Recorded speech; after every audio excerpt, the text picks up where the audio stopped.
저는 하와이 대학교 정치학과에서 미래학과 국제관계론, 국제정치학을 전공한 정치학 박사 이영호입니다. 제가 주로 연구하고 있는 분야는 지금은 트럼프 취임 이후 트럼프의 그 세계 구상, 세계 전략 구상이 진정한 그 속내와 전략적 목표가 어디에 있는지 그걸 분석하고 연구 중입니다. 트럼프 대통령, 트럼프의 중재로 이루어진 이스라엘과 이란의 전쟁, 이렇게 이야기할 수 있는데, 실제로 그 이스라엘-이란 전쟁의 그 배경을 보면 사실은 트럼프도 전쟁의 한 축이었다, 이렇게 볼 수 있습니다. 무슨 말이냐면은 트럼프가 1차 그 임기 때 적극적으로 중동에서 추진해온 전략이 바로 아브라함 협정이라는 전략입니다. 뭐냐면 이스라엘과 다른 이슬람 국가들, 중동의 이슬람 국가들을 평화 협정을 맺게 하고, 그리고 정상적인 국가 관계를 맺게 하는 그러한 아브라함 협정, 그것을 추진했습니다.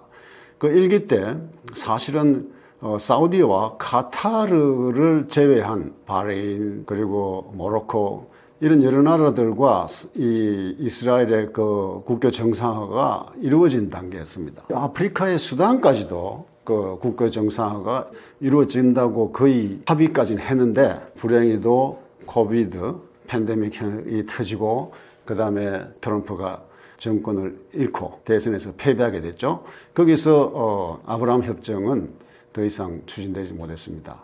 그 다음에 들어선 바이든 대통령은 아브라함 협정을 거의 아주 거친 형태로 폐기했습니다. 뭐냐면은 대선 운동 때부터 바이든은 아브라함 협정을 비난하고, 또 만술 왕세자가 그 사우디의 언론인을 터키의 사우디 영사관에서 살인했다, 죽여버렸다, 이런 그 비난하면서 사우디를 맹비난했습니다. 이때 사우디는 이미 트럼프와 평화협정을 맺겠다는 결심을 굳힌 상태라고 알려져 있는데요. 그런 사건 이후에 바이든이 대통령 되면서 사우디와 카타르는 완전히 아브라함 협정 체제에서 벗어나게 되고, 오히려 반미 전략으로 돌았습니다. 중국과 러시아와 협정을 맺고 에너지 동맹을 맺는 단계로까지 넘어갔습니다. 이런 배경이 있어요. 이스라엘 이란 그 전쟁 그 앞에는 이런 배경이 있는데, 그래서 트럼프가 다시 2기 때 트럼프가 정권을 잡으면서 트럼프의 대중동 전략은 아브라함 협정 체제를 다시 공고히 하겠다는 것입니다. 그래서 트럼프는 이스라엘 중심으로 모로코, 그리고 바레인, 아랍에미레이트, 그리고 사우디, 카타르까지 포함한 이런 그 중동 지역의 평화를 체제를 구축했다. 그리고 그 아브라함 협정 국가들, 중동의 아브라함 체제를 완전히 구축하면서 그 시스템을, 그 체제를 미국의 안보 동맹으로, 특히 에너지 동맹국으로 끌어들이겠다는 트럼프의 전략이 있었죠. 여기서 이스라엘은 트럼프 1기 때부터 이란의 그 방공망을 완전히 파괴하기 시작합니다. 그 최근 걸로는 물론 그 바이든 때이지만, 그때는 바이든 2024년도 4월에는 4.19, 우리나라의 그 4.19가 기억되는데, 그 4월 19일 날은 이란의 그 방공망, 이스파한을 중심으로 한 그 주변 방공망을 다 파괴해버리고, S-300 러시아의 그 요격 미사일, 이런 것들의 방공 그 포대를 다 박살내버립니다. 그리고 그 6개월 뒤에는 또 Days of Repentance라고 해서 참회의 날이라는 그 작전을 써서 이란 전역의 방공망을 파괴하기 시작했어요. 이때는 이미 제가 알기로는 트럼프의 재집권이 가능하다는 것을 이스라엘 모사드는 이미 파악하고 있었던 것 같습니다. 그 다음에 벌어진 일이 이번에 벌어진 그 라이징 라이언이라는 작전입니다. 이 라이징 라이언이라는 작전을 통해서 이란의 가장 크리티컬 포인트인 핵시설을 다 박살내버렸죠. 3군데. 그 3군데의 그 포로도, 나탄즈, 그리고 이스파한의 핵시설을 완전히 파괴하면서 이란은 거의 무장 해제된 상태다고 저는 보고 있습니다.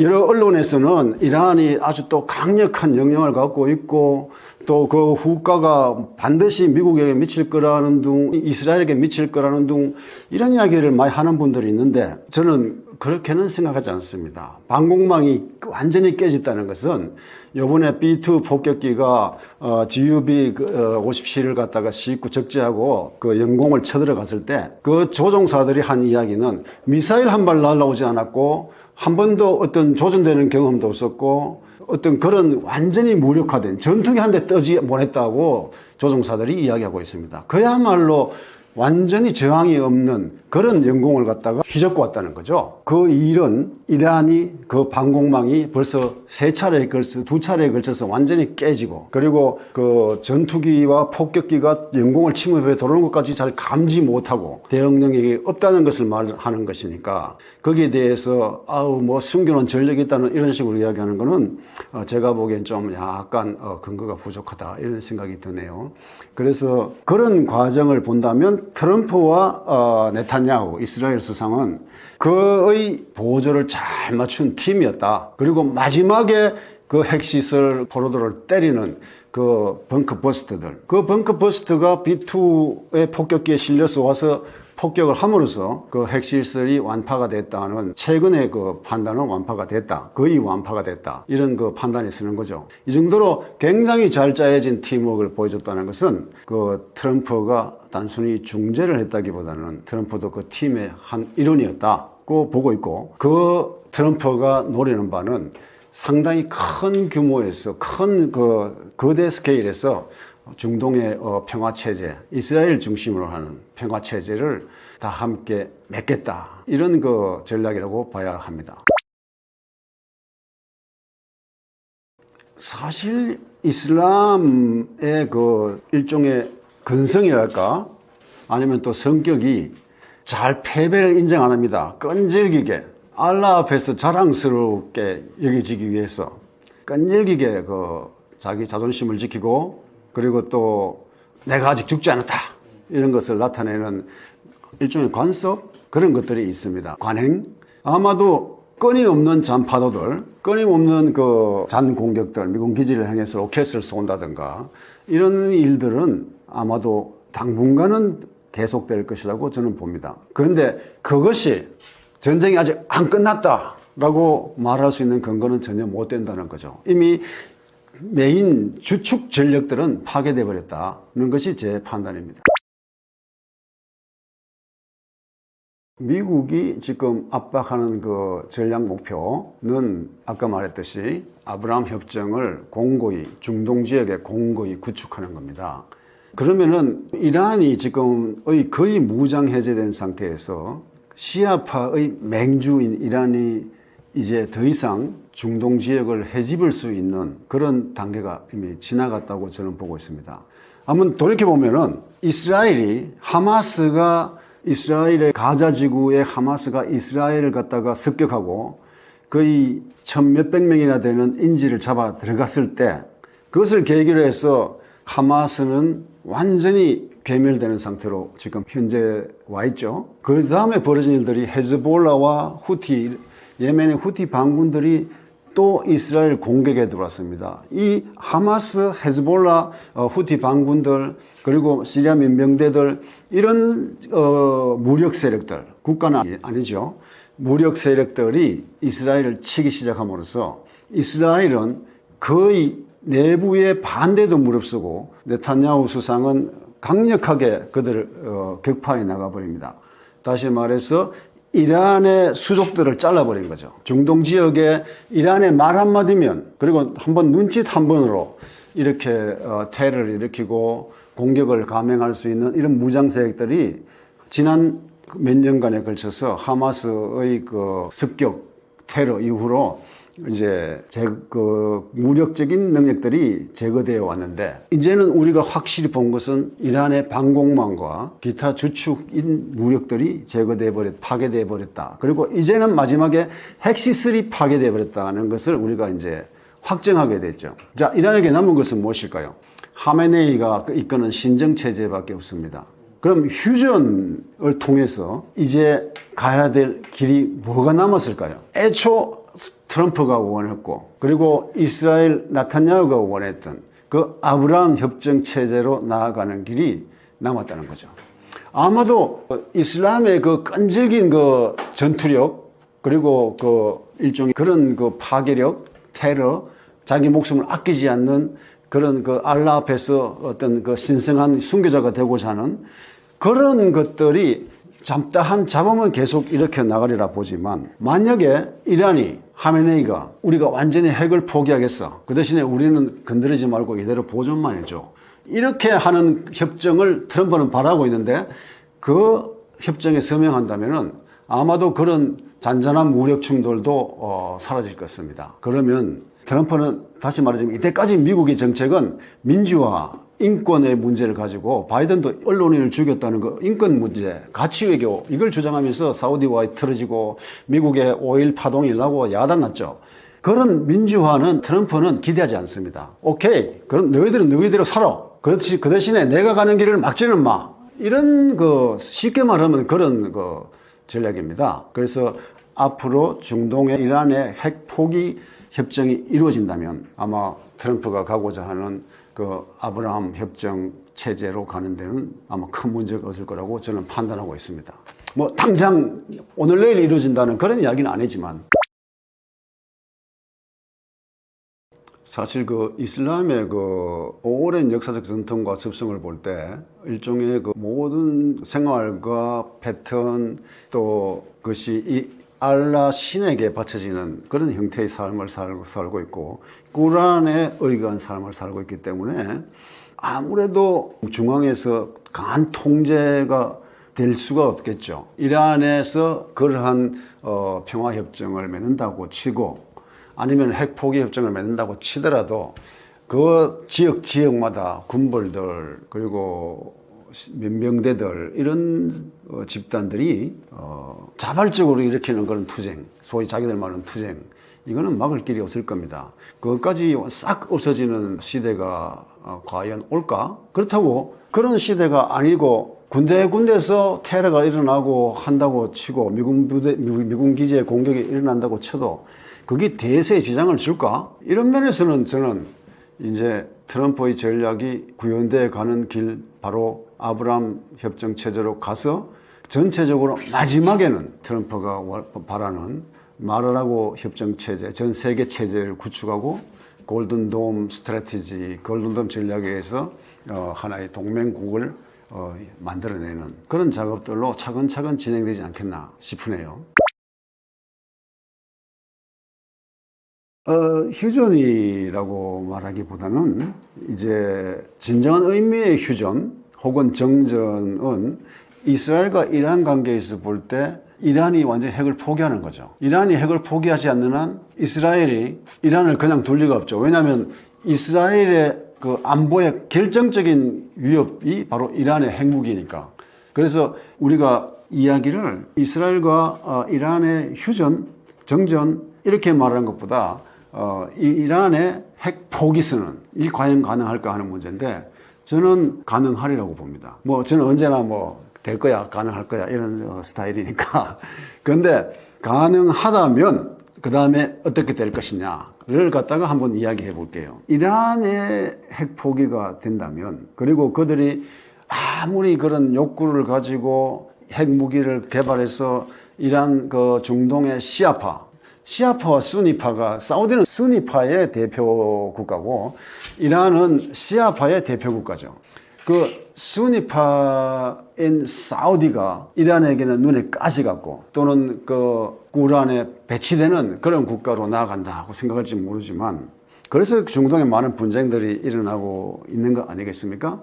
근데 이란이 핵 포기를 하게 되면은 그 다음에 이스라엘과 이란의 아브라함 협정 서명 국가들과 트럼프의 문제가 됩니다. 트럼프는, 제가 꼭 트럼프 개인을 이야기하는 게 아니고 미국이란 말을, 미국 하면 또 거기엔 또 많은 분파가 있고 그 헷갈리는 그 조류가 있으니까, 트렌드가 있으니까 그냥 트럼프로 대표되는 그 세력들을 이제 일컫는다, 이렇게 한번 규정하고 넘어갈게요.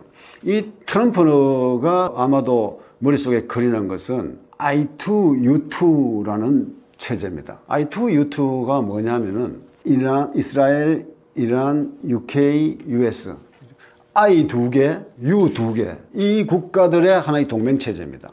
I2U2가 튼튼히 자리 잡고 이 중동 지역을 평화를 고착시키자는 정착시키자는 아이디어입니다. 그리고 여기에 대한 그 공동 서명은 이미 이루어진 상태고 그런데 이것을 어디로 그냥 이 I2U2를 어디로 연결시키냐면은 IMEC이라는 게 있습니다. 여기서 인도와 그 미들 이스트, IM 이걸 갖다가 경제회랑 이코노믹 코리더 IMEC라는 그 인도 중동 경제 회랑을 만들어내는 겁니다. 중동에서 인도는 바로 인도양 하나 건너면 바로 그 인도가 바로 옆에 이웃 국가죠. 그렇기 때문에 이 경제 회랑을 인도와 그 중동의 경제 회랑을 구축해버리면 구축하겠다는 게 트럼프의 생각이고 세계 전략 차원에서 미국의 전략 전문가들이 지금 추진하고 있는 그 내용들입니다.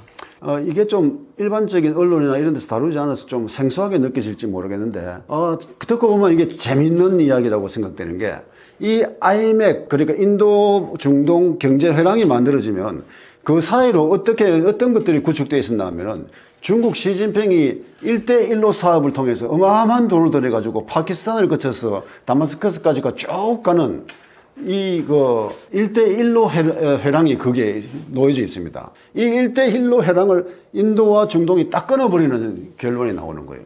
다시 말해서 어떤 경우도 예를 들어서 이런 말 하기는 좀 마땅치 않지만 중국과 미국의 전쟁이 벌어질 때 중국은 가장 중요한 그 전략 물자가 석유입니다. 탱커를 돌리고 비행기를 날리고 해야 될 이 석유가 중동에서 와야 되는데 첫 번째 루트가 이 1대1로 이 바다 쪽 해상 실크로드였습니다. 근데 이 해상 실크로드를 딱 끊어버리겠다는 거죠. 중동의 패권 주자들이 그리고 이란으로부터 질려나가는 그 석유를 끊어버리겠다는 거죠. 이런 큰 전략적 의미를 가지고 있고 해서 I2U2를 공고히 하면서 그리고 인도 중동 경제 회랑을 구축하는데 아마 앞으로 추후 이렇게 미국 트럼프의 그 임기 내에서 계속 추진될 것이라고 보입니다. 근데 이걸 지나가서 이걸 이제 조금 더 상세하게 말씀드리면은 그러면 중동과 그 인도의 경제회랑이 이코노믹 코리더가 만들어진다고 치면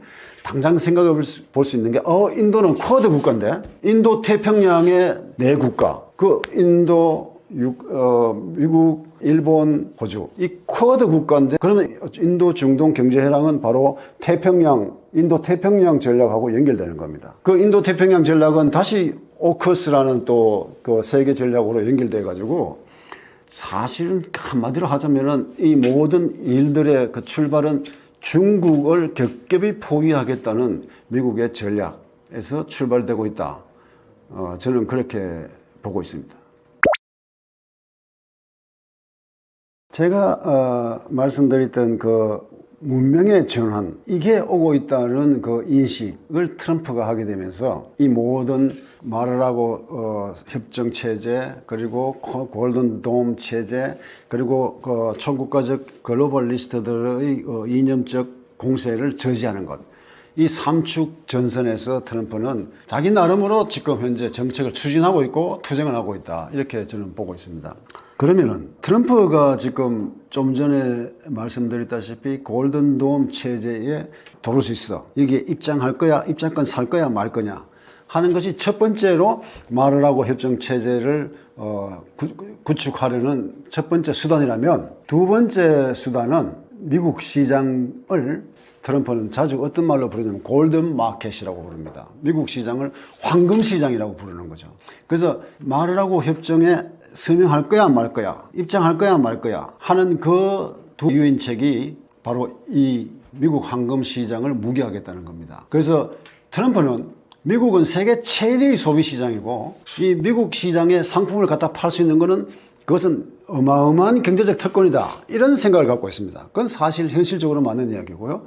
미국에 팔 때 그 물량과 또는 그 어떤 품질의 어떤 조건들 그리고 여러 가지 그 시장 경험치를 절대 무시할 수 없죠. 어디 세계 어디서도 볼 수가 없는 그런 시장인 것은 확실합니다. 그래서 트럼프는 이렇게 이야기합니다. 이 미국 시장, 황금 시장에 입장하려면 관세, 환율 조정, 산업 제조업 이전, 국채 구매, 안보 비용 부담, 이것에 당신네 국가들은 일종의 비용을 입장권을 사라는 거죠. 한마디로 말하면 입장권 사면 회원권 주겠다는 겁니다. 트럼프 이야기했죠. 골든 티켓인가 뭔가 해서 뭐 600억짜리 500만 불짜리 돈 내면 골든 티켓 줘서 영주권 바로 주겠다. 비슷한 사고방식입니다. 이게 미국 시장에 돌고 싶으면은 이 관세 문제, 환율 문제, 산업 제조업 이전 문제, 국채 구매, 안보 비용 이거 부담해. 그리고 또 기업이든 국가든 미국 시장에 접근하려면 자기 마진만 챙기려고 그러지 말고 미국의 무역 적자만 안기지 말고 그리고서도 달러는 많이 받아가려고 그러고 미국에게는 무역 적자로 인해서 여러 가지 또 상황에서 경상수지 적자를 만들어내는 이런 일들은 이제 그만해라. 서로가 양보하자. 는 게 이게 지금 현재 트럼프의 생각입니다. 그래서 트럼프는 미국 국민은 미국의 소비자는 다시 말해서 돈을 이렇게 내야 될 무역 적자를 통해서 외국으로 돈을 뿌려줘야 될 상대가 사람이 아니고 그 물건을 사주니까 그 사주는 거에 대한 고마움을 보상받아야 될 자리다. 이렇게 생각하고 있어요. 그래서 만약에 미국 국민이 생각을 해봐라. 미국 국민이 전부 다 외국 물건 안 사고 바이 아메리칸 하자 하는 그 애국주의, 미국 물건을 사자 하는 애국주의라도 돌아서면 당신들 물건 어디 팔 거야? 뭐 유럽 가서 팔래? 남아메리카 가서 팔래? 뭐 이렇게 나오는 거죠. 중국 가서 팔래? 이제 이렇게 되는 거죠. 거기에 어디에 미국 시장만큼 강력한 수요와 구매력을 가진 시장이 어디 있냐? 그래서 네가 손해를 감수할 각오가 돼 있으면 우리가 소비해서 보상해 줄게. 이 미국 시장을 마치 5성급, 6성급 리조트에 놓여있는 VIP 라운지처럼 생각하는 거죠. 그래서 입장하고 싶다면 연회비, 관세를 비교하는 거죠. 기부금, 안보부담금, 숙박조건, 생산기지 이전, 그리고 정치적 충성도, 미국과 우리가 신뢰할 수 있도록 그 조건을 갖춰야 된다. 그 조건을 갖추면 미국 시장에 당신들은 얼마든지 와서 당신네 시장인 것처럼 뛰어놀 수 있다. 이제 이거죠. 중국은 안 돼. 중국은 이런 수용 불가능한 무역 불공정 조건을 갖고 있기 때문에 희생할 생각이 전혀 없는 국가야 하고 딱 낙인 찍어버린 거죠. 그래서 결국은 그 자기들이 무역 흑자를 통해서 어마어마한 무역 흑자를 통해서 벌어간 달러로 미국의 빌딩을 사들이고 맨하탄 빌딩을 사들이고 아주 잠재력 있는 그 진짜 좋은 스타트업 기업 사가지고 통째로 막 그냥 중국으로 옮겨가 버리고 미국의 그 기반 인프라의 밑바닥을 야금야금 파먹는 짓을 하고 있다. 이게 트럼프가 생각하는 겁니다. 뭐 일정 부분 인정해야 될 때도 있고 그런 겁니다. 그래서 이 두 가지 조건을 통해서는 보면은 마르라고 협정이 얼토당토 안 하게 보이는 미시 경제 분석가들의 눈에는 얼토당토 않게 보이겠지만 사실 이러한 정치와 경제와 안보가 서로 연계되어 가면서 마르라고 협정을 추진해 나갈 것이다 는 것이고 이것은 트럼프가 아니더라도 미국이 앞으로 장기적으로 이런 체제로 갈 수밖에 없다고 이제 저는 생각합니다. 그 이유는 지금부터 말씀드리겠는데 지금은 문명 전환기입니다. 문명 전환기? 뭐 그런 거창한 소리를 해. 그냥 이자, 환율, 딱딱 숫자 떨어지는 것들 이야기해도 무지를 파네. 문명 전환에 퀀텀 문명에 이런 이야기를 해가지고 그거 되겠냐 이렇게 말하는 분들도 많겠죠. 소위 말해서 이런 거창한 이야기는 학문적으로 이야기하면 거대 담론이라고 합니다. 분석의 툴에 있어가지고 지금 관점에 있어서 제일 밑바닥에 세부적으로 보는 것들 이자율 뭐 이런 것들은 마이크로 미시 그리고 미시 분석이고 그 위에 메소 중간 단계에서 보는 겁니다. 그 위에 거시 매크로 이렇게 딱 삼각형이 그려지면 그 위에서 이 삼각형 전체를 둘러싸고 어떤 변화가 일어나느냐 이 삼각형이 하나의 그 국가체제라고 해서 이게 영원히 갈 수는 없잖아요. 신라시대가 고려되고 고려가 조선되고 바뀌어오잖아요. 그래서 이러한 이 피라미드가 마이크로, 메소, 그 매크로라는 이 피라미드가 움직여가는 허물어지는지 더 지워지는지 이거를 이야기하는 것이 거대 담론입니다. 거대 담론이 지금 필요한 시대다. 거대 담론 그러면 여러분들이 제일 잘 아는 아주 잘 아는 막시즘, 막스주의가 거대 담론의 상징입니다. 막스는 한마디로 막스 뭔데? 그러면은 인류 역사는 5단계로 발전해 왔다. 고대 노예사회, 중세사회, 그리고 자본주의 사회, 그리고 사회주의와 공산주의 사회로 쫙 이렇게 흘러간다. 전 인류 역사를 통틀어서 하나의 막시즘 속에, 막스주의 속에 넣어놨습니다. 이걸 거대 담론입니다. 그리고 막스주의는 거대 담론의 교준으로서 했지만 구냉전 때 소련, 소비에트 연방이 해체되고 동구권이 해체되면서 야, 막시즘 이거 엉터리였네. 막시즘 이야기대로 하자면 사회주의가 패권을 잡고 그 다음에 공산주의를 갔어야지. 이제 이런 것 때문에 1891년도에 완전히 그 냉전 종식을 갖다가 하는 동구권 해체, 소비에트 해체가 있었지만 베를린 장벽이 무너지던 1889년부터는 이미 많은 사람들이 그 막시즘을 버리고 선회하기 시작합니다. 이 학계나 철학계나 사회적인 지식인이나 전부 다 하면서 다 파선하는 배에 그 쥐새끼들이 다 탈출하듯이 다 탈출해 버립니다. 그런 이전에는 사실 이야기하자면 이 막시즘을 이야기하고는 어떤 논문도 제대로 통과가 안 돼요. 저널에 논문을 하나 실으려도 막시즘의 사고방식이 있어야 되고, 그리고 막시즘적인 툴이 있어야 되고, 이런 것들이 있어야 되는데 공산주의라는 이야기 안 해도 바로 막시즘의 이야기가 있어야 되고 막시즘적인 접근 방식이 있어야 되는데 그게 인정받던 시대에서 이제 완전히 이제 거대 담론 자체가 사라져 버린 거죠. 그 이유는 뭐냐면은 막시즘의 오류가 판정됐다는 것도 있지만 그 이후부터는 우리가 좀 유식한 말로 하면은 노멀 스테이트가 진행된 겁니다. 이 냉전이 끝나고 나니까 거의 미국 중심의 팍스 아메리카 체제가 딱 돼가지고 이 삼각형의 그 분석 구조가 움직이질 않는 거예요. 딱 그냥 안정된 노멀 스테이트가 유지된 거죠. 그런 데는 마이크로한 이런 것과 그 매크로한 이런 분석들이 맞습니다. 틀 자체가 안 움직이니까 틀은 불변이다 생각하고 그 안에서 뭐를 해야지 주식이 오르고 뭐를 어떤 기업들이 요 안에서 어떻게 사부작 뜰 것이냐 이런 것들이 이제 주로 분석 대상이 되는 거죠. 그렇지만 이 틀 자체가 지각판이 움직인다. 이제 디지털 기술에서 주된 기술이 지배적 기술이 퀀텀 기술로 가고 있다. 이제 이렇게 판단되면은 이거 완전히 우리 사회 구조 인프라가 완전히 흔들거리네. 이럴 때는 그 흔들거리는 현상을 분석하는데 마이크로 미시적인 거 이런 것 갖다 대가지고는 이해가 안 됩니다. 그냥 정치, 경제, 군사 이런 것들이 다 안보 통합되어 가지고 하나의 체제를 만들어내겠다는 것을 이해하지 못한다면 어떤 납득되는 이야기들이 별로 없는 거예요. 거대 담론이 필요한 시기가 다시 왔다. 근데 그것이 막시즘 같은 것은 아니고 결정론적이거나, 결정론이라는 거는 모든 인류 역사는 정해져 있다 갈 길이, 이렇게 말하는 것이 막시즘 같은 것이 결정론이고, 그런 것이 아니라 어떤 확률적이고 또는 확실한 그 기술의 어떤 그 전환으로 인한 사회체제의 전환이 오고 있다 이겁니다. 그러면은 저는 퀀텀 시대가 오고 있다. 퀀텀 기술이 사회를 지배하는, 디지털은 이제 2차적인 부수적인 그 기술로 가고 있고 퀀텀이 오고 있다는데, 퀀텀이 도대체 뭡니까? 퀀텀이. 저는 지금 자연과학적인 퀀텀, 양자역학의 퀀텀을 이론적으로 말하는 게 아니고 그것을 정치적으로 사회적으로 어떻게 해석할 것인가 하는 걸 이야기하려는 겁니다. 그래, 퀀텀 문명은 우리가 보통 퀀텀 컴퓨팅이 사용되는 시대 이렇게 하는데 그게 아닙니다. 퀀텀 문명이라고 이야기하면은 퀀텀 기술이 지배하는 사회, 그 퀀텀 속에는 뭐가 있느냐? 퀀텀 컴퓨팅의 능력을 토대로 초지능 AI, 퀀텀 파워드 슈퍼 인텔리전스라고 하는데 초지능 AI가 작동하는 사회가 온다는 거죠. 그 초지능 AI가 퀀텀 컴퓨팅을 토대로 하고 있는 그 초지능 AI가 사회 전체를 실질적이고 지배적인 하나의 플랫폼 같은, 뭐라고 비유하면 좋을까요? 소위 윈도우 컴퓨터의 윈도우 OS 같이 어떤 걸 입력하면은 거기에 대해서 차사사삭 처리해서 내주는 이런 오퍼레이팅 시스템 같은 역할을 하는 사회가 오고 있다. 보다 조밀하고 보다 더 예측 가능한 사회가 오고 있다. OS는 넣었다 하면은 뭐가 나올지 알거든요, 우리가. 이 아이콘을 클릭하면은 어떤 일이 벌어진다는 걸 우리가 알고 하는 거니까.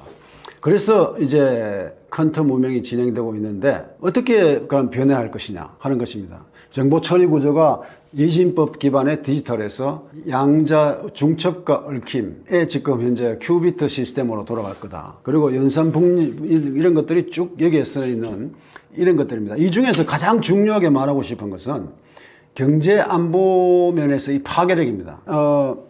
이 퀀텀과 디지털을 기본적으로 어떻게 비교할까요? 예를 들어서 우리가 굉장히 큰 어떤 그 스펀지, 아주 고밀도의 스펀지를 딱 단면을 내면은 거기에 기포들이 쫙쫙쫙 막 굉장히 많이 기포들이 보이죠. 그 기포들이 그 중에 딱 한 개, 무한하게 있는 기포 중에 딱 한 구멍만 반대편으로 통과되어 있다고 가정합시다. 가정할 때 디지털 컴퓨터는 그 CPU가 한 개일 경우는 그 CPU 한 개가 그 구멍을 다 찔러봐야 됩니다. 가다가 막히면 이거 아니네. 다음 가다가 막히면 이거 아니네. 이렇게 해서 돌아오고 마지막에 아니면 운 좋게 빨리 그 뚫혀 있는 구멍으로 쑥 들어갔을 때 그게 반대편으로 나오게 되는 겁니다. 그럼 만약에 그럼 CPU를 갖다가 10개를 쓰지? 그럼 10구멍을 한꺼번에 들어가는 거죠. 이걸 직렬적인 연산이라고 이야기합니다. 근데 퀀텀은 어떤 식이냐면은 연기를 피워놓은 것과 똑같습니다. 파동이죠, 일종의. 연기를 팍 피우는데 이 연기가 약간 지능이 있어요. 그래서 연기가 그 전체 구멍을 한꺼번에 수르륵 들어가 버립니다. 그러면 한 번 수르륵 들어가면은 그 중에 반드시 하나는 반대편으로 뚫혀 있겠죠. 병렬 연산이라고 합니다. 초지능적 병렬 연산. 이것이 퀀텀 컴퓨팅이 대신해 주게 되고 거기에 현재의 챗GPT나 뭐 이런 구글의 그 AI가 그런 그냥 하면은 오늘 좋았어요.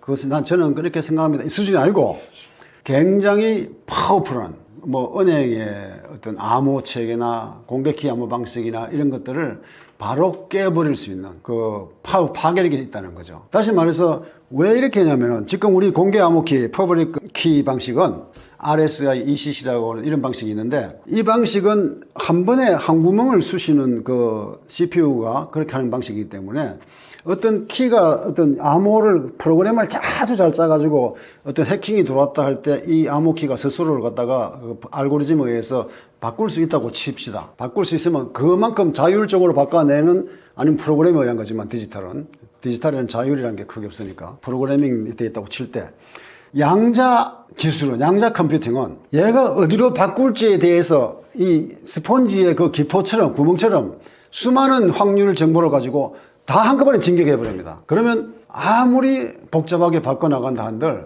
바로 퀀텀 컴퓨팅의 그 파워에 의해서 해킹될 수밖에 없다는 거죠. 이거를 은행의 그 계정 암호, 그리고 또 하다못해 군사 기밀 정보에 대한 암호, 또 더 크게 심각하게 이야기하면 핵 발사 버튼의 암호, 이런 것들을 만약에 누군가가 아주 퀀텀 우위에 서 있는 집단이나 조직이 그걸 갖다가 해킹한다고, 퀀텀 컴퓨팅을 해킹한다고 가정했을 때 어떤 무서운 일이 생길 거냐 하는 거는 007, 007 영화나 여러 가지 첩보 영화 보면 가끔씩 핵을 해킹해서 어떻게 하고 하는 영화들 나오잖아요.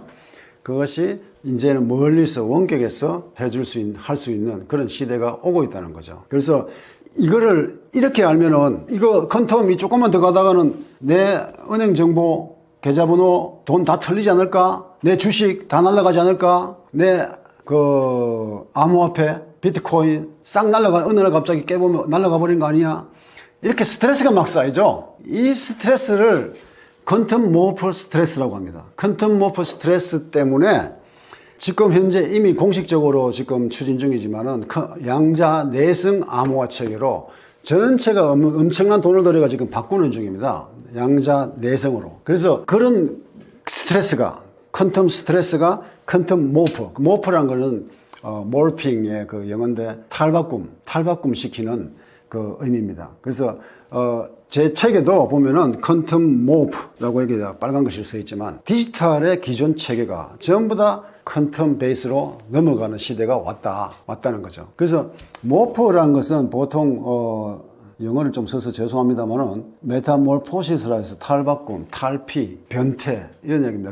그건 뭐냐면은 애벌레 군뱅이가 이렇게 기다니다가 나뭇잎을 따먹고 이렇게 나방 좀 덜 징그럽게 우리 누에를 봅시다. 뽕나무에 당기다가 어느 날 갑자기 충분히 성장하면은 스스로 매달려서 자기 몸을 칭칭칭칭칭칭 그 누에 실로 꼬치를 만듭니다. 그 안에 일종의 번데기 상태를 만들어 버리는 거죠. 그 안에서 어떤 일이 벌어지길래 기어 다닐 줄밖에 모르던 이 애벌레가 날개가 달리고 더듬이가 나오고 아주 예쁜 컬러로 입혀진 나비로 변신하느냐 이거. 그렇게 변해가는 걸 몰핑이라고 합니다. 메타몰포시스라고도 하고. 근데 그 애벌레가 변해가는 과정을 보면은 희한하게도 애벌레는 군뱅이는 자기 몸을 스스로 다 안에서 나오는 화학적 물질을 해서 다 자기 몸을 다 녹여버립니다. 완전히 녹여버리고 그 녹은 물이 찐득찐득한 물이 완전히 허물어진 같은 그 물이 염색체로서의 유전 정보를 작동시킵니다. 그러면은 허물어진 그 단백질과 여러 가지 그 영양소를 기준으로 거기서 다시 다리를 만들어내고 눈을 만들어내고 새로운 몸통과 날개를 만들어내는 작업들이 그 안에서 이루어지는 겁니다. 완전히 과거에서 조금 바뀌어가지고 날개 톡 나오고 이런 게 아니고 완전히 허물어진 다음에 다시 말해서 창조적 파괴가 이루어진 다음에 그 다음에 혁신적 건설, 재건이 이루어지는 거죠. 그걸 몰핑이라고 합니다. 그래서 현재는 퀀텀 몰프 스트레스가 있는 시기다. 퀀텀으로 전환하는 시기다. 그런데 지금 해석들을 전부 다 거기에 대해서는 별 관심을 두지 않고 미국은 굉장히 관심이 많습니다. 이런 책들이 굉장히 많아요. 그런데 한국 상황을 보면은 별로 관심을 두지 않고 마이크로 분석, 미시 분석에 의해서만 주식시장 분석하듯이 뭐 분석하고 앉았습니다. 저는 조금 걱정스럽다는 말씀을 드리고 그런 말씀 또 들으면 또 어디서 또 공격이 들어오는지 모르겠지만 그래서 거대 담론이 필요한 시기가 왔다. 거의 1990년부터 한 30년, 한 5년 지나서 다시 문명이 바뀌고 디지털의 정점을 지나 문명이 바뀌고 있다 이야기를 드립니다. 그러면 세계적인 그 딜로이트, 랜드, 구글 또는 이런 데서 맥킨지 이런 데서는 지금 퀀텀 모프 어느 정도 올 거냐 그걸 예측하는 나름의 예측한 표가 이겁니다. 이 표는 뭐냐면은 부캐넌 잉글스홀에서는 2028년 정도면은 퀀텀 문명이 본격적으로 시작될 거라고 예측했습니다. 그리고 윈슬로우도 그랬고 그 대신에 그리고 2003 맥킨지 그룹에서는 30년에 2030년이면은 퀀텀이 우위를 가질 거다. 여기서 한 가지 말씀드리고 싶은 거는 그럼 이 기준이 뭔데? 뭐가 있어야지 그 퀀텀이 우위라는 건데 퀀텀 우위라는 것은 디지털에 비해서 훨씬 우위라는 겁니다.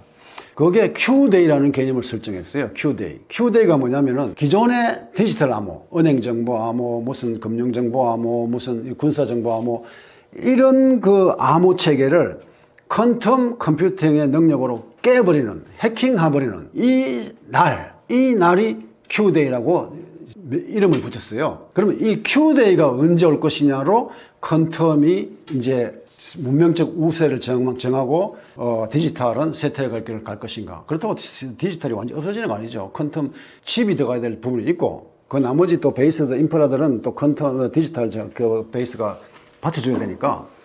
그래서 빨리 보는 데는 28년. 그리고 이거는 뭐 예외적으로 글로벌 리스크 인스티튜트라는 이거는 너무 엉터리 없이 멀리 잡아놨고 구글은 지금 현재 언제입니까? 2033년 정도, 34년 정도. 그리고 딜로이트는 2032, 3년에서 쭉 진행될 거다. 이런 식으로 지금 세계적인 기업들, 예측 전문 그 기관들이 예측하고 있는 겁니다. 그럼에도 불구하고 퀀텀 그거 될까? 이러고 있는 지금 현실입니다. 그래서 그뿐만 아니고 제가 한 가지 더 여기에 어떤 객관적인 기업들, 그 예측기관들, 연구기관들의 예측뿐만 아니고 한 가지만 더 말씀드리고 싶은 거는 이 기관들이 2028년이다, 2030년이다, 2035년이다고 예측을 했지만 그게 더 늦어질지 더 빨라질지는 모를 일입니다. 그러나 이때까지 과학혁명의 역사를 보면은 여기 써놨죠. Disruptive Algorithmic Breakthrough. 이거는 뭐냐면은 어느 날 갑자기 예상치도 않은 돌발적인 파괴적인 어떤 기술이 툭 튀어나오는 거예요. 그게 디스트럭티브하다는 겁니다. 예를 들어서 예를 하나 들으면 갈릴레오 갈릴레이가 온 세상 사람들이 다 지구는 다 점잖게 써 있고 정지돼 있고 천체가 빙빙빙빙 돌고 있어 하는 천동설에서 어느 날 갈릴레오 갈릴레이가 와서 아니야 지구가 뱅뱅 돌아 지동설을 말했죠. 그리고는 종교재판에 탄압을 받고 하지만 그 발견 하나 그 갈릴레오가 그냥 짐작으로만 한 거 아니고 여러 가지 별들을 갖다가 관측한 다음에 그 움직임을 다 추적한 다음에 이제 내는 거죠.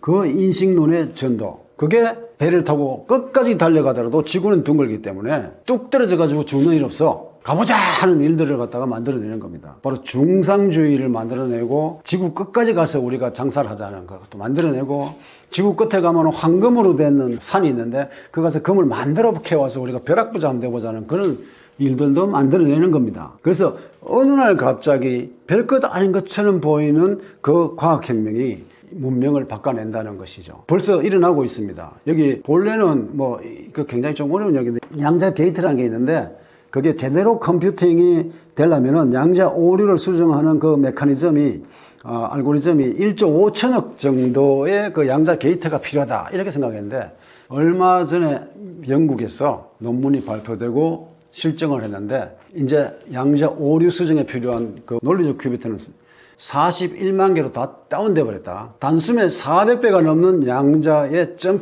컴퓨팅의 점프가 일어난 거죠.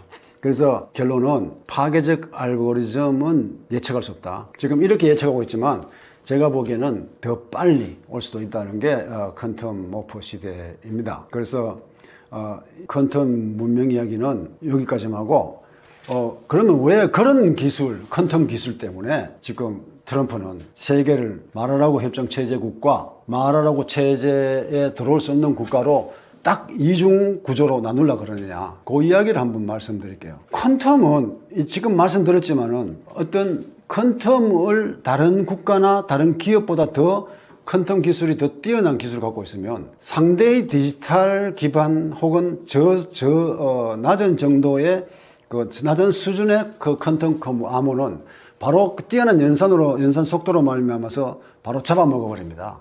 그렇기 때문에 이 퀀텀 문명은 폐쇄적입니다. 어쩔 수 없이 폐쇄적이에요. 왜냐면은 디지털 문명은 막 이렇게 공개를 하고 그 소스를 공개해서 많은 생태계를 풍부하게 해내고 많은 앱을 만들어내고 해야지 이게 더 많은 기술의 어떤 발전이 이루어지잖아요.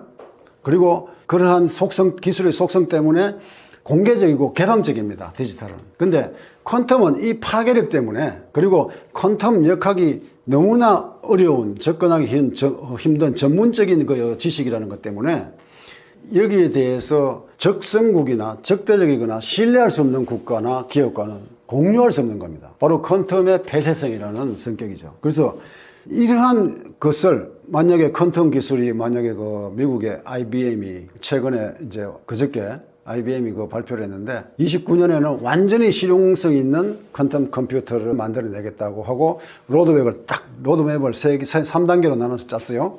발표했습니다. 그 IBM이 자, 중국 시진핑 오십시오. 우리 퀀텀 컴퓨터 이거 이대로 기술 전해줄게요. 그러겠습니까? 안 되죠.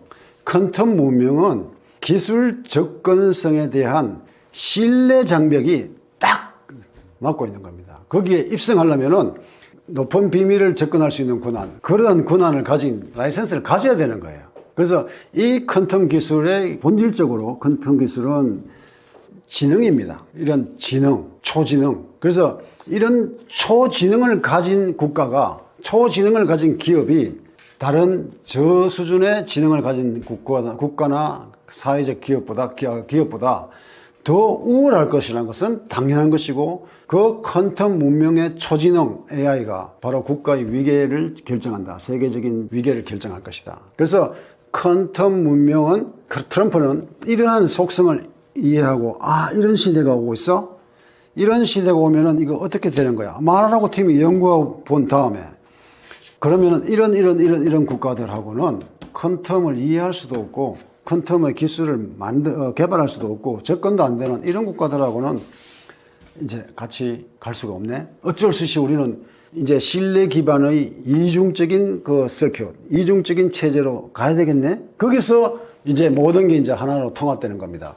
그 아브라함 협정, 인도 중동 경제 회랑, 그리고 또 마르라고 협정, 이런 것들이 전부 다, 그리고 골든 돔까지 거기에 얹혀서 안보까지. 그래서 저는 이제 이럴 거다.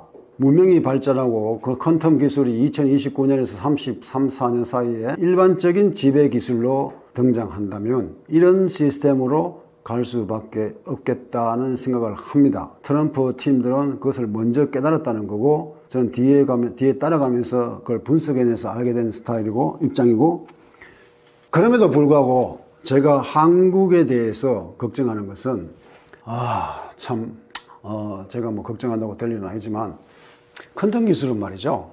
한번 우위를 딱 차지하면은, 그걸 퀀텀 기술의 스노우볼 효과라고 그러는데, 눈이 아주 그림처럼 잘 쌓여 있는 이 언덕배기에서 똑같은 주먹만한 눈덩이를 갖다가, 아니 1분 아니라 30초 먼저 굴린 자와 눈덩이와 30초 늦게 굴린 자의 눈덩이는 갈수록 거리가 더 벌어지고 갈수록 더 크기가 달라집니다. 그걸 스노우볼 효과라고 그러는데, 왜 그러냐? 당연한 거죠. 30초를 먼저 굴렸던 간에 이 눈에 쌓이는, 눈에 묻어들어가는 둘레가, 원래 그 구의 둘레가 점점 커지니까 구르는 속도가 더 빠른 거죠. 그리고 뒤에 가는 것들은 아무리 같이 가자, 제발 같이 가자, 그래도 멈출 수가 없는 겁니다. 이 스노우볼 효과입니다. 그래서 우리는 이 스노우볼 효과의 측면의 관점에서 선발주자인가, 아니면 후발주자인가, 제가 걱정하는 게 이 문제입니다. 한국은 명백히 후발의 후발주자입니다. 왜 그러냐? 제가 말씀드릴게요. 한 일주일 전에 우리나라 과학기술정통부에서 발표한 그 내용입니다.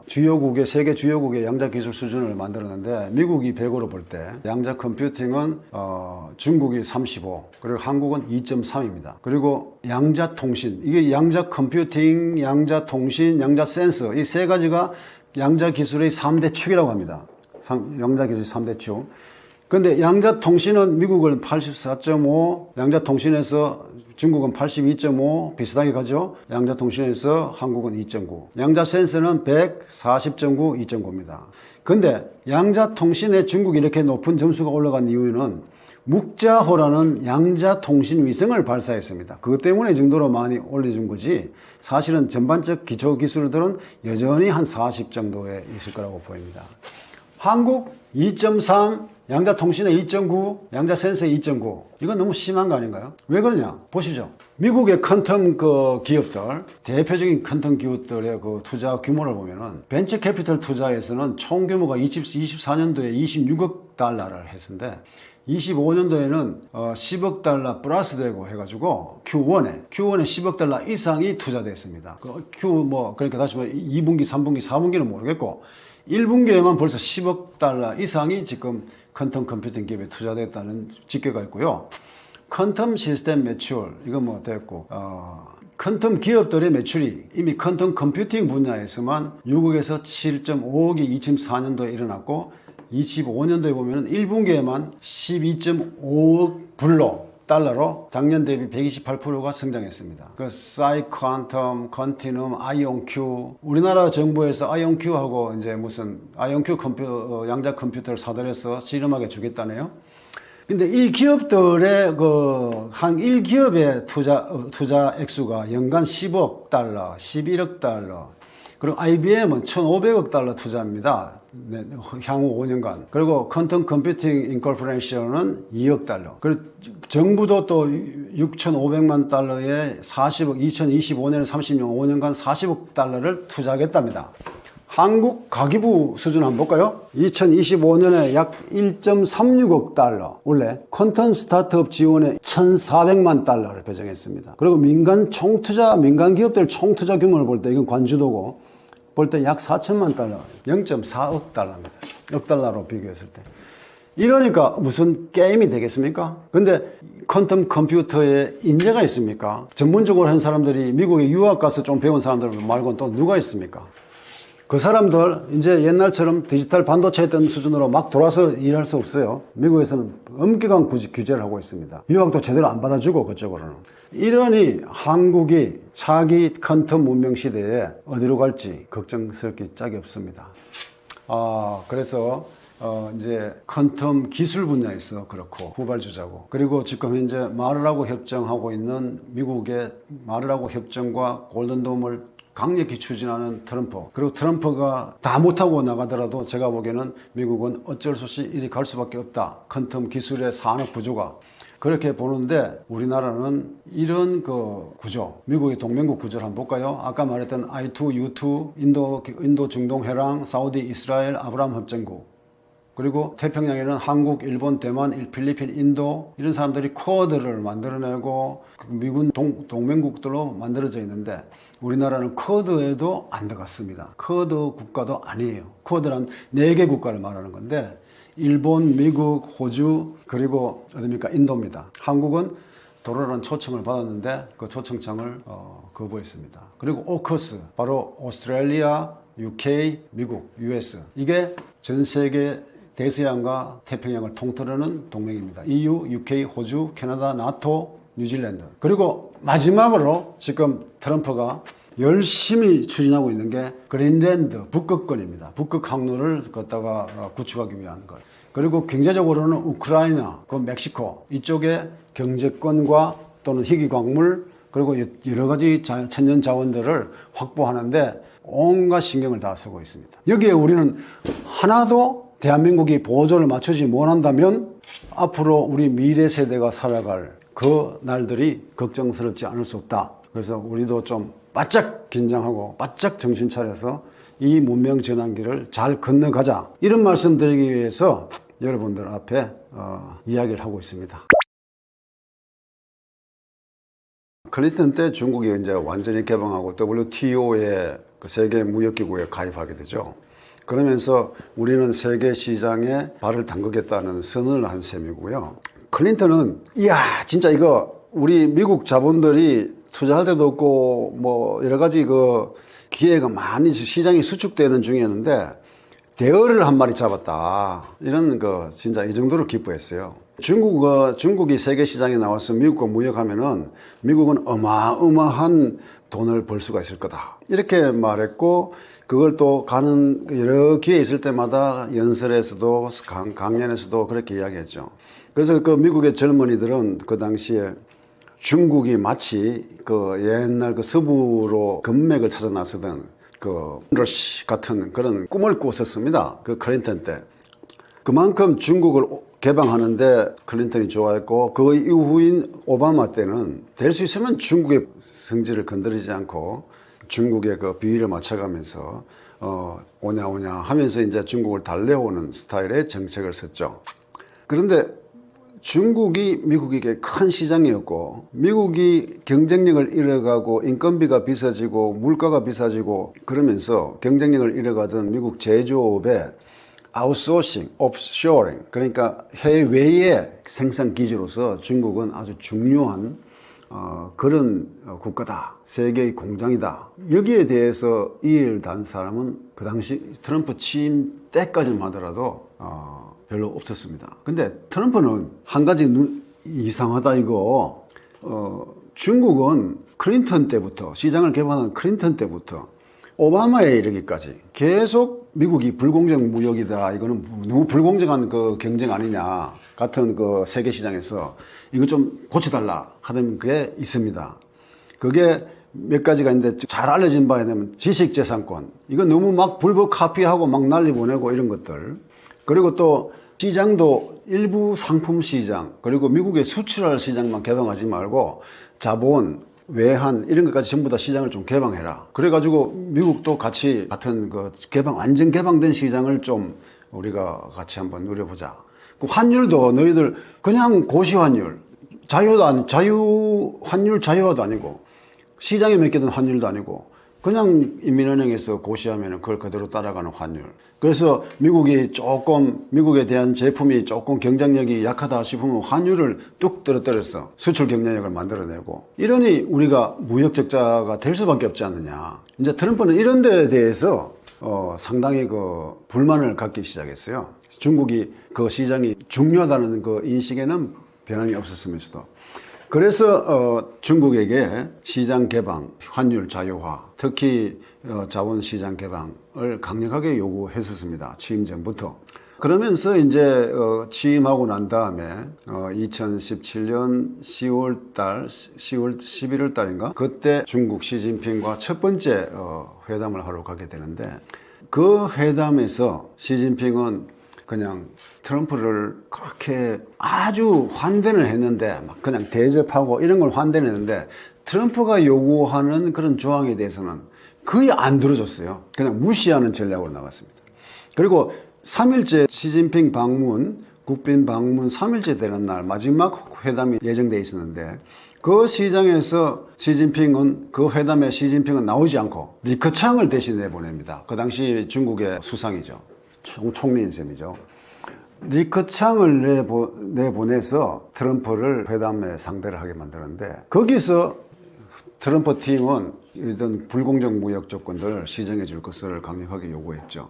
근데 거기에 대해서 리커창은 적어왔던 종이 한 장 꺼내가지고 그걸 읽어 내려가기 시작하는데 그 주된 내용은 중국 이제 옛날 클린턴 시대에 못 살던 중국 아니야. 이제는 세계 최대의 미국 다음으로 가는 그 GDP의 그 슈퍼 차이나로 바뀌었고 그런 슈퍼 차이나가 이제 세계의 공장으로서 미국의 절대적인 역할을 하고 있는 걸 너희들이 현실을 깨달아라. 그런 우리한테 이렇게 시장 개방해라, 환율 자유화해라, 노동시장을 자유화해라 이런 잔소리 이제 그만해라. 이제 그런 것은 더 이상 들어줄 수가 없다. 용납할 수 없다. 이런 쪽의 이야기가 쭉 읽어내려가니까 분위기가 싸하게 된 거죠. 그 베이징 회담 흑상에서. 그러면서 트럼프는 굳은 얼굴로 가만히 듣고 있다가 주는 거 다 듣지도 안 하고 한참 읽어내려가는 중에 아주 적절한 기회에 그냥 땡큐 하고 자리를 차고 일났다는 겁니다. 이게 맥마스터, 그 당시 그 자리에 있었던 맥마스터 안보보좌관의 자서전에 나오는 이야기입니다. 그리고 나서 어떤 일이 벌어지냐. 그럼 맥마스터는 안보보좌관은 NSC 국가안보보좌관이니까 돌아오자마자 국가안보실의 모든 자원을 총동원해가지고 중국이 지금 미국은 더 이상 중국에 간섭하지 말라는 식으로 나오는데 그 의미가 뭐냐 하는 걸 파고들고 이것이 우리가 생각했던 중국과는 다르다. 중국은 이미 미국을 우습게 한다는 사실을 깨닫게 되죠. 그리고 나서는 새롭게 중국을 대할 전략을 미국의 대전략을 갖다가 수정합니다. 일종의 오바마의 관용 정책에서 불관용 정책으로 돌아서기 시작합니다. 그래서 각각 불공정 무역 조건마다 어떻게 대항할 건지. 그래서 크게 봐서 여러 가지가 있지만 아직까지 뭐 언론에서 집중적으로 거론되지 않는 일들은 많이 있습니다만 집중적으로 거론되는 대표적인 것이 아주 높은 고율의 관세와 환율 문제입니다. 그래서 이 고관세와 환율, 트럼프 1기 때는 주로 고관세 정책을 썼죠. 뭐 40% 때리고 50% 때리면서 너희들이 그런 식으로 불공정 무역을 조건을 통해서 국가 보조금을 주고 뭐 완전히 적자 수출해도 기업이 망하는 일 이렇게 만들고 이렇게 하면은 좋아. 너희들이 했던 그런 식이라면 우리도 하겠어. 한 게 고관세 정책입니다. 고관세는 오케이. 너희가 30% 가격을 환율을 다운시키고 여러 가지 국가 보조금을 줘서 30%를 가격을 다운시켰어? 40% 관세 때릴게. 이렇게 되는 거죠. 그러니까 이제 트럼프에게는 중국의 불공정 무역을 갖다가 대항할 수 있는 큰 파워풀한 무기가 고관세가 돼버린 거죠. 그래서 고관세를 때리면 미국 사람들이 비싼 값에 사게 되는데 그렇게 생각하고 사람들은 트럼프가 이성적이지 못하다, 합리적이지 못하다 이런 이야기를 많이 평가를 전문가들은 했습니다만 사실 트럼프 1기 때의 경제평가를 보면은 바이든 때보다 오바마 때보다 더 물가가 안정돼 거의 2% 선에서 거의 안정적으로 유지가 됐어요. 이런 이야기가 왜 그렇게 됐는가를 갖다가 따지면은 미시경제학, 이자율이 어떻고 관세가 어떻고 뭐 이렇게 이런 것을 미시경제학 전문가들은 이해가 안 된다 이렇게 생각하실 거지만 실제로 관세를 얻어맞은 중국은 그 관세를 피하기 위해서 태국 그리고 베트남 이런 데 공장에 유령 공장 비슷한 그 패킹 공장을 만들어 놓고 제품을 생산해서 거리 보내서 베트남산, 태국산으로 다 바꿔서 관세를 피해갔던 겁니다. 그래서 사실 그런 덕분에 트럼프 1기 때의 고관세 정책은 그렇게 큰 효과를 못 거뒀지만 안정되고 또 중국에게는 왔다 갔다 하는 그 물류비 그리고 여러 가지 일들이 상당히 중국의 그 산업을 타격을 준 거죠. 그와 동시에 이 관세와 그 경제 봉쇄 정책 때문에 중국에서 있던 수많은 서방의 자본들이, 기업들이 탈중국하는 그런 흐름을 만들어내 버린 거죠. 그러니까 트럼프가 관세는 tariff is beautiful. 관세는 아름다워. 이런 말이 트럼프한테는 상당히 진심으로 들릴 겁니다. 근데 1기 때 이런 모든 중국의 그 대응 전략을 트럼프는 완전히 깨우친 거죠. 깨우쳤고 그래? 우회를 해서 너희들이 막 이렇게 돌아서 미국 관세 당국의 그 눈을 다 패해나가? 이기 때는 트럼프는 제가 보기에는 굉장히 트럼프를 주변에 둘러싼 그 브레인들을 데리고 말을 하고 트럼프의 그 리조트 있잖아요. 최고 부금가는 그 리조트에서 모여서 연구한 게 있는데 어떻게 하면 이런 식으로 나오는 중국을 확실하게 관세 효과를 낼 수 있을까 하는 그런 쪽의 연구를 많이 하게 됩니다. 그리고 지금 현재 어떤 시대이길래 우리가 어떻게 나가야 할지에 대한 연구를 많이 하게 되고 트럼프 2.0을 집권하게 됩니다. 그래서 그 이야기를 계속하기보다는 이제 트럼프의 일기 때의 고관세 정책은 그런 사유에서 이루어졌다는 걸 제가 말씀드릴게요. 중국이 왜 갑자기 미국과의 그 갈등과 대립을 무릅쓰고라도 나가야 될 것인가를 결정한 그 계기 그리고 그 동기에 대해서 잠깐 말씀드리겠습니다. 아까 맥마스터가 본 다서전에 나오는 베이징 회담의 그것이 결정 트리거가 되어서 미중 갈등이 신냉전 상황으로 점점 그 확대되어 나왔는데 그러면 리커창이 대독한 시진핑의 의지라고 봐야 되겠죠. 그것이 왜 중국이 도저히 받아들일 수가 없다고 노골적으로 선회했을까요? 그러면 그러한 미국이 요구한 불공정 무역 조건을 중국이 들어주지 못한다면 그럼 미국은 영원히 중국의 어떤 환율 조작, 시장 제한, 노동시장 이런 자유로 인해서 계속 수출 경쟁력을 상실하게 되고 무역 적자를 계속 봐야 되는데 이제 누가 봐도 그런 이제 상황이 돼버린 거예요. 두 국가가 완전히 이제 양보할 수 있는 지점까지 도착해 버린 거죠. 그 트럼프가 취임했을 그 당시 베이징 회담이 있을 당시 그러면 중국이 왜 무슨 이유로 이제 미국 트럼프 너는 당신은 저기 무역 불공정 무역 조건 개선해라 이런 소리 이제 하지 마. 중국은 그 정도 수준을 지났어. 이렇게 한 이유를 이제 조금 설명드리면은 첫 번째 시장 완전 개방해라가 첫 번째 큰 미국의 그 중국의 요구가 첫 번째가 시장 개방 완전 개방입니다.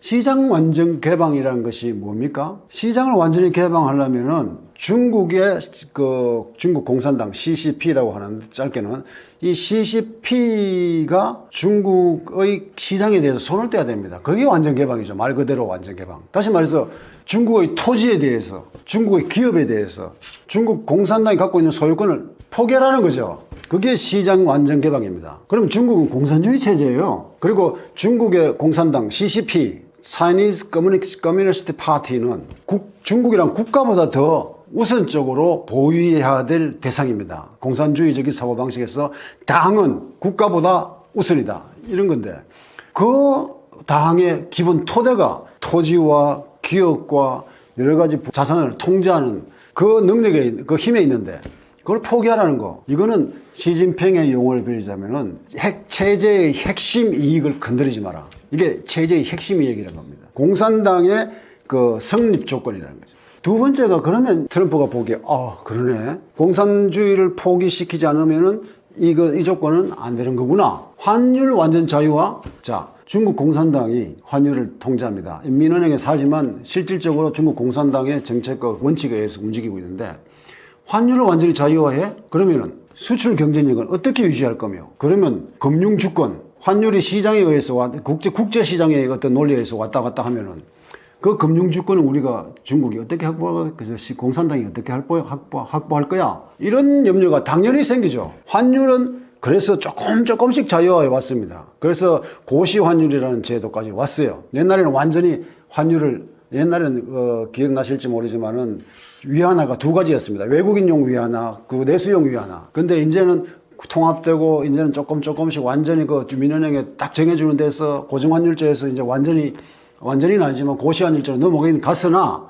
완전한 환율 자유화는 불가능하다. 환율은 바로 수출 경쟁력을 왔다 갔다 하는 조정하는 일종의 조정장치입니다. 그 세 번째 자본시장을 개방해라. 이게 지금 미국의 요구입니다. 자본시장 뭡니까? 중국은 지금 터였다고 하지만은 무슨 비자니 마스터니 이런 카드 못 씁니다. 받아주는 데가 없어요. 그리고 그것을 쓰게 하고 그것을 갖다가 그 카드 사용을 승인해 줄 수 있는 은행 금융 시스템이 안 돼 있습니다. 막아놨어요. 그래서 왜? 지금은 중국의 인민은행인가? 그 중국의 그 카드를 완전히 통제하는 그 은행이 있습니다. 거기서 하는 그 통제력은 바로 CCP, 그 중국 공산당의 핵심 권력이다 이거죠. 그것을 포기해? 자, 이제 마지막, 이거 세 개는 다 포기할 수 있어도 만약에, 심하게 이야기했어. 마지막 하나의 조건은 포기할 수 없다 이거죠. 지금 중국 제품이 싼 이유가 뭡니까?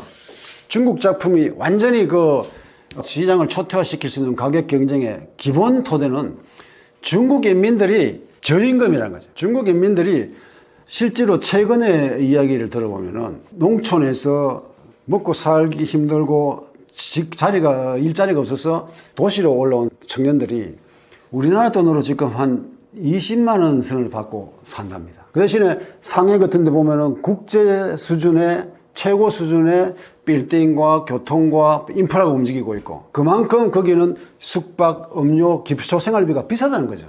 그런데 20-30만 원 갖고 하겠어요? 그리고 우리나라에서 석박사를 뜬 유학생들이 돌아가면은 거의 우리나라 돈으로 한 100만 원 정도를 받는답니다. 자, 제가 하는 말은 중국 임금 작게 준다 이런 불만의 이야기 아니고 중국 인민들의 임금은 우리나라처럼 파업으로 노사 협상으로 이루어지는 게 아닙니다. 중국 공산당에서 이번에는 얼마를 올려 하는 저임금 통제에서 이루어지는 거고 미국은 이것이야말로 중국의 저가 상품의 원천이다 이거죠. 저가 상품을 가능하게 하는 원천이다. 그래서 중국 시장 개방해, 자유화해, 노동조합도 만들게 하고 노사 간에 합의해서 하도록 해. 이렇게 되면 중국 CCP에서 하겠습니까? 노동시장이 자유화되면 거기서 노동조합이 생길 거고 노동조합이 생기면 대규모 불만이 터져나오고 정치운동하고 그 다음에 중국 공산당을 흔들어 버릴 건데 그게 되겠냐고요. 그래서 이 네 가지 트럼프 1.0 때 요구했던 불공정 무역 조건 시정 중에 뭐 지식재산권 이런 것들 이런 거는 조금씩 다 개방을 해왔지만 이 네 가지 체제 핵심 사항만큼은 중국 CCP인들 건드릴 수가 없다 이거죠. 체제를 바꾸지 않는 한. 이거를 트럼프가 딱 깨달았어요.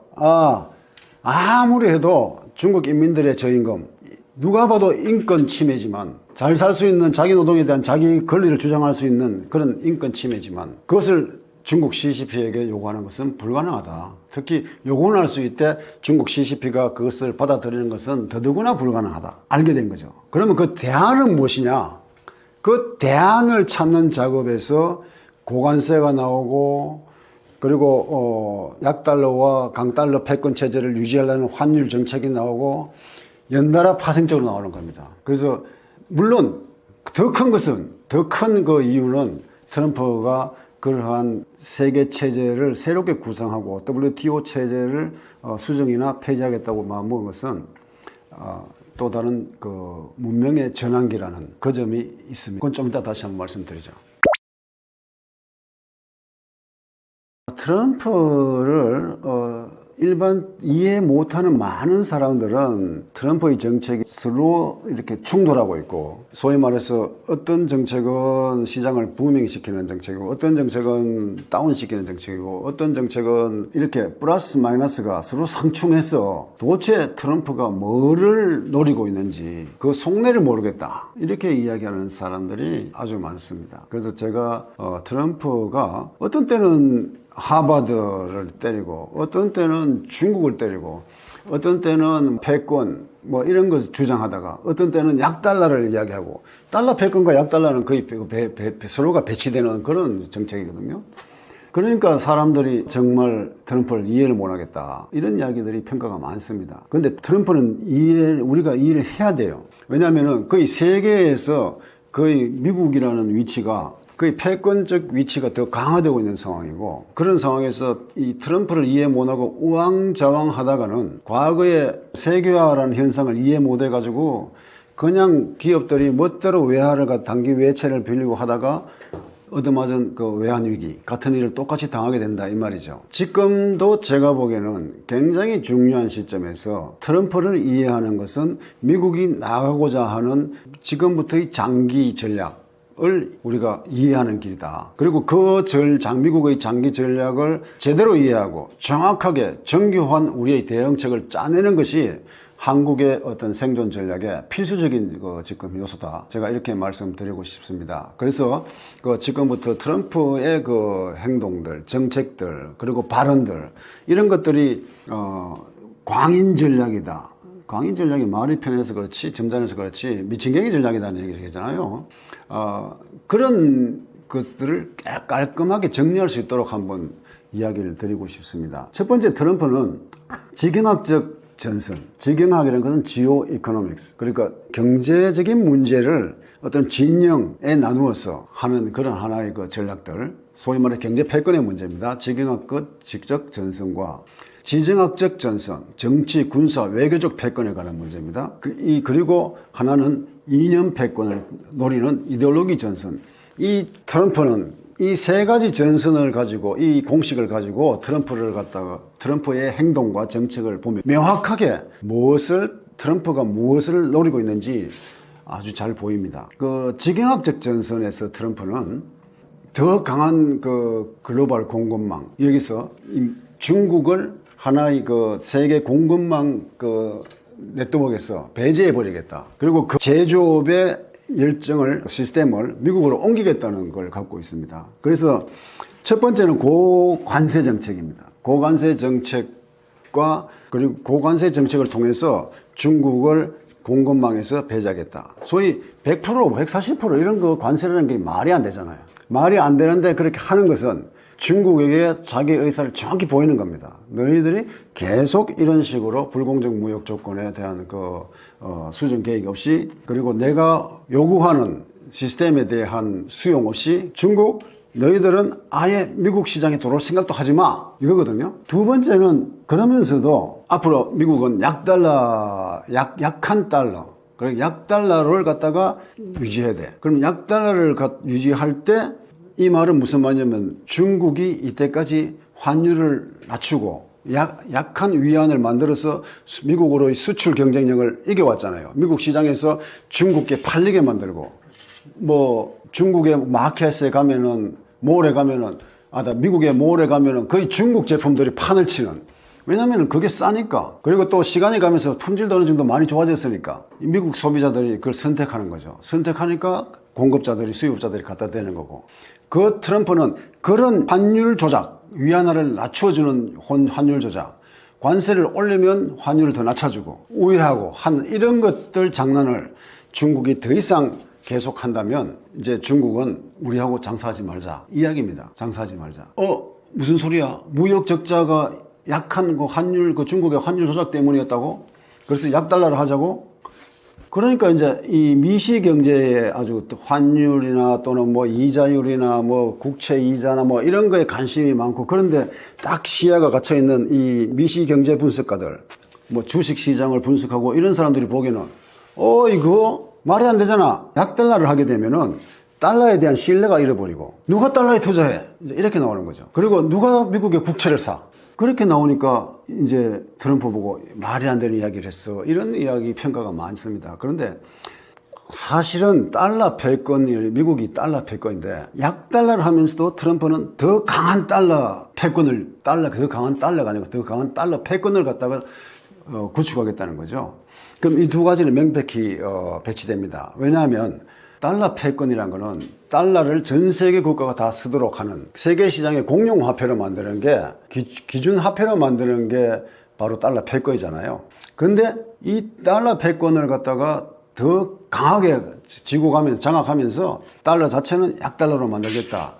이것이 미시 경제학을 전공하고 있고 주식 시장에 관심이 많고, 오늘 어떤 발표가 나왔는데 이자가 올린데 내린데, 연준에서 올린데 내린데 이런 데 관심 있는 분들이 보기에는 이건 앞뒤 말이 안 되는, 플러스 마이너스가 완전 쾅 부딪히는 그런 이야기를 하는 거죠.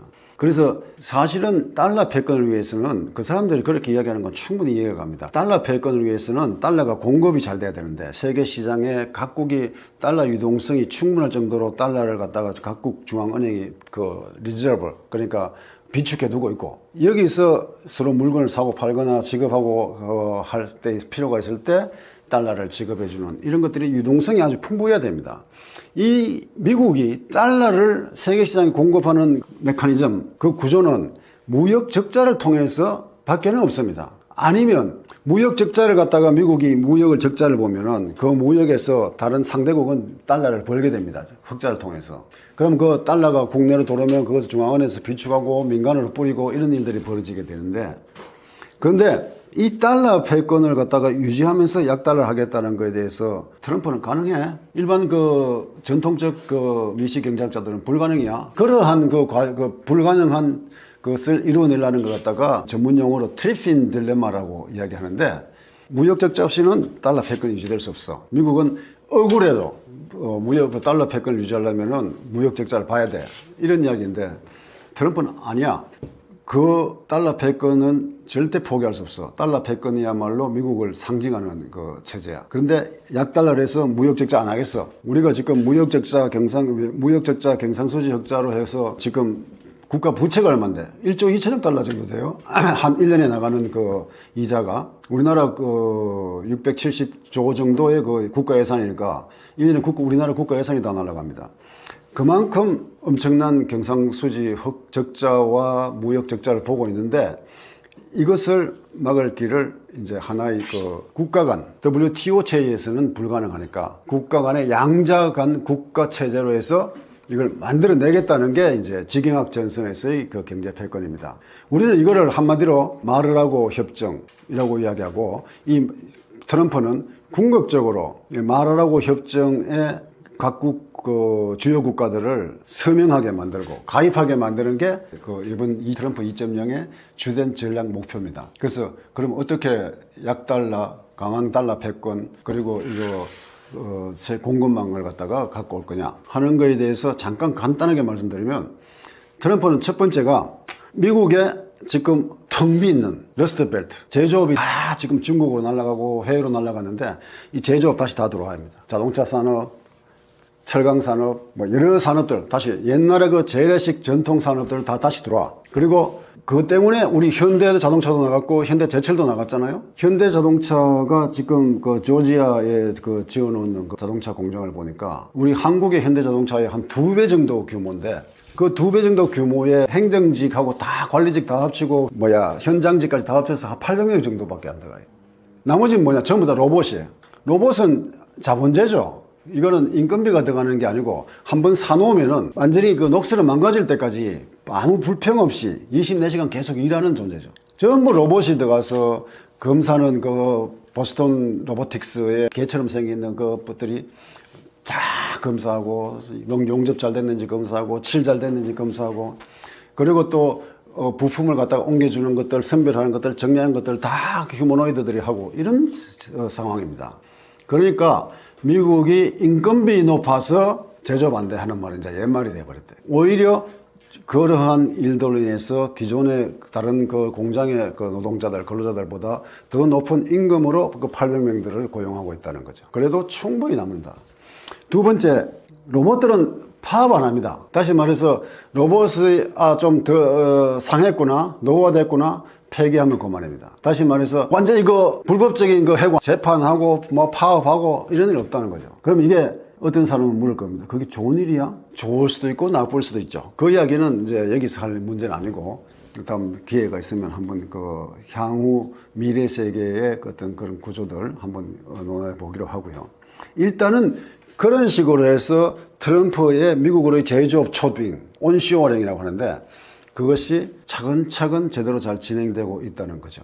두 번째, 제조업이 튼튼해지면은, 다시 말해서 중국이나 여러 가지 트러블이 생길 때, 그럴 때 철강이라든가 이런 걸로 자체 무기를 제조할 수 있는 여러 가지 여건들이 되고, 또 동시에 생각해 보십시오. 지금 앨런 머스크의 테슬라가 휴머노이드 옵티머스를 만들어내는데, 초기에 10,000대, 20,000대 수준에서 1년 지나서 120,000대 수준으로 옮기고, 그 다음부터는 어마어마한 숫자의 휴머노이드를 생산하겠다고 앨런 머스크가 발표했습니다.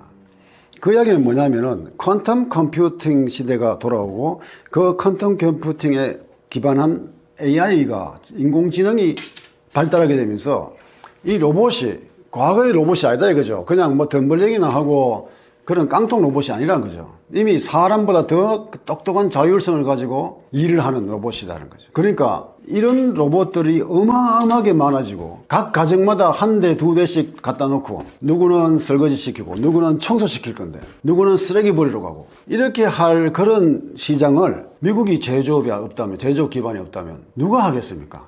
모든 그 기술, 지식 기반 소프트웨어는 다 미국에서 개발했고 수많은 돈을 투자했는데 그 제조업 시장을 먹질 못한다면 다음 차기 문명, 퀀텀 문명에서 퀀텀 기술의 시대에서 그 시장은 누가 갖고 갈 거냐. 생각만 해도 트럼프는 끔찍하다 이거죠. 그건 중국이다는 거죠. 그래서 그렇다면은 그거는 안 된다. 이런 것이 트럼프의 생각입니다. 그래서 지경학 극전선에서는 첫 번째 정리하면은 약달러 할 거야. 그럼에도 불구하고 더 강한 달러 패권을 쥐고 갈 거야. 그리고 글로벌 공급망을 미국이 질 거야, 앞으로. 그것이 바로 경제 패권을 노리는 지경학 전선의 트럼프의 노림수입니다. 이러한 시스템에 의해서 움직이는 세계, 이러한 시스템에 의해서 움직이는 파이낸셜 거버넌스 세계가 우리는 사람들은 마르라고 협정 체제다. 혹은 마르라고 협정 세계 체제 구상이다고 말하고 있는 거죠. 두 번째가 경제적으로는 그렇게 세계 체제를 구성하고 있습니다. WTO 체제를 폐지하겠다는 거죠. 폐지하거나 완전 수정하거나. WTO 체제는 중국과 글로벌리스트에 의해서 완전히 오염되어 버렸다. 이렇게 생각하는 게 트럼프 팀들의 생각입니다. 제가 트럼프 이야기를 자꾸 하니까 저 친구 진짜 트럼프 팬이야 이렇게 생각하는데 그거 아닙니다. 트럼프를 정확히 알자는 거는 트럼프를 극복하자는 이야기예요. 그런 면에서 트럼프에 대한 분석을 하고 트럼프가 이런 발언을 했던데 이 뒤에 속내는 무엇인지 이렇게 분석을 해 나가는 겁니다.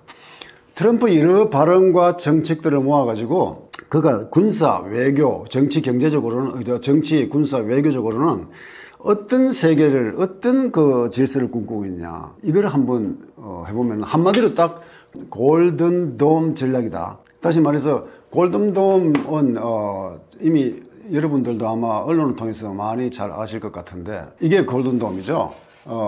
미국을 지금 트럼프가 발표한 거는 미국을 중심으로 해서 이스라엘의 그 아이언돔처럼 촘촘한 그 미사일 요격 체제를 짜서 미국을 향해 들어오는 모든 그 ICBM이나 공격을 막아버리겠다는 겁니다. 완전히 도움을 씌우듯이 이렇게 뚜껑을 씌우듯이 도움을 만들어 버리겠다는 거죠.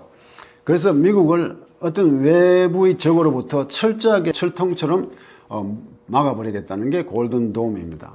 그런데 여기서 보듯이 골든돔을 보면은 그거 저 어떻게 만들 건데 이 사람들이 많이 생각하는데 실제로 여러분들도 잘 아시다시피 지금 현재 그 스타링크라는 그 앨런 머스크의 스타링크가 지금 우주 궤도에 촘촘하게 깔려 있습니다. 이번에 지금 우크라이나 전쟁에서 우크라이나는 그 스타링크를 사용해서 많은 정보를 받아내고 그리고 또 탄도탄을 갖다가 유도해내고 하는 것을 스타링크에 많이 의존했죠.